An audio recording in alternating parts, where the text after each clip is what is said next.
Last weekend nga ay nagpunta kami ng DRT, kaya naman eto pinrepare ko na yung mga kailangan namin kasi overnight kami doon. Tulad ng tent, unan, damit at itong rechargeable fan at puzzle mat para hindi mainitan yung mga dragon ko.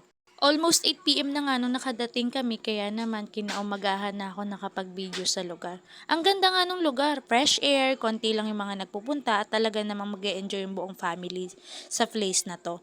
Meron nga ring available cottages at pwede rin mag-set up ng tent para sa mga mag-overnight. Mababait nga rin yung mga nangangasiwa dito kaya naman mapapanatag yung loob mo. Nakaka-amaze nga kasi sa may gawing puno ng mga bundok, ang daming naglalarong mga unggoy. Tuwang-tuwa nga si na Jacob at saka si Lucas. Bandang 9 a.m. na nga nung nagising si Jacob at nagyaya na ngang maligo. Malinaw nga yung tubig at ang kagandahan nga ay merong parting mababaw na pwede sa mga kids at parting